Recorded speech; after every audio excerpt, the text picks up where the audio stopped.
Like I said, the one and only voice within the BJP who's spoken out. And he's spoken like a common man. Undoubtedly, it's a POXO case. And the religious pontiff must be arrested with immediate effect. Within 2-3 hours is ideally when the police should have taken him in. But it's 4 days now and counting. And the police fear even to reach his Mutt to detain him. I'm going to cut across to all the lapses that has been committed by the Karnataka police. The Chitradurga police right now under severe heat for not following due protocols under law. Let me take you through a quick timeline of this case to tell you the gravity of this case and how the police have failed to act.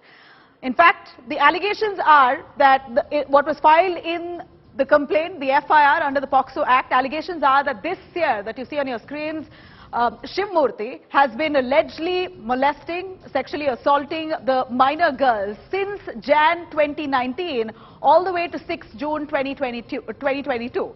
This is the basic tenure of the crime. Now, August 24, 2022, the victims left the Mutt hostel because they were upset, they wanted a way out, they wanted to speak to the police, they wanted to get to someone who could hear them out. They eventually found the police in Karnataka's Bengaluru.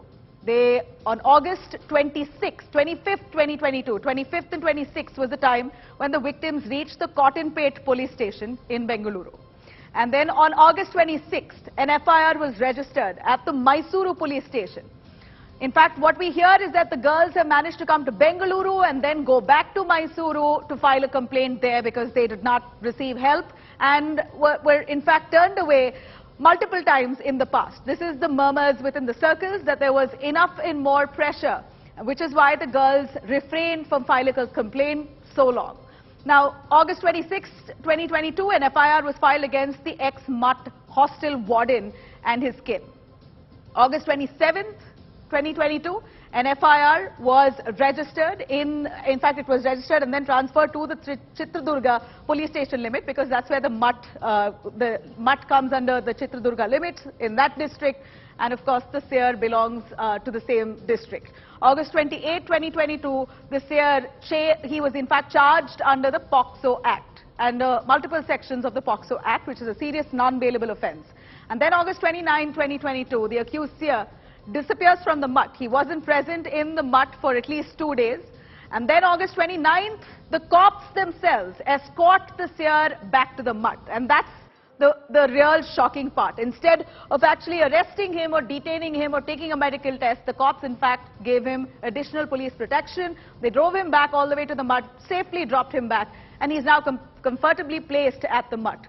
Now, Seer's calling this conspiracy against him. That's been the voice of many of the Lingayat Seers. In fact, today as well, they came out in large numbers, held a press conference and said this is nothing but conspiracy. Seers again today have asked for anticipatory bail. They've reached out to court looking for anticipatory bail. Apart from that, August 30th, 2022, today the Seer has been booked under the SC/ST Atrocities Act because the girls, we believe, belong to the SC/ST caste, and considering that, he's also been booked under the SC/ST Act. Now, while all that said, while ideally this is a POXO case, it's a case of minor rape, ideally the law should take its course. But instead we see clamour growing, calling this a conspiracy against this religious pontiff. Seers rally behind Shivmurthy unconditionally, saying that we wholeheartedly support him because he's done so much for the community, he's ensured development for the community and the people of Chitradurga, and therefore they stand by him. When asked about the girls and what they think of the minor girls and the allegations, they say the matter is in court now and the police are handling it. We do not want to comment. Now, today, we believe the victim's statement has been recorded. And for now, what we know is that the most basic investigation has just begun 4 days later. It should have been ideally happened. It should have started off 3 hours after the case was filed. But we're looking at 4 days on, and yet just about the basic part of the investigation has begun, but no arrest anywhere in sight.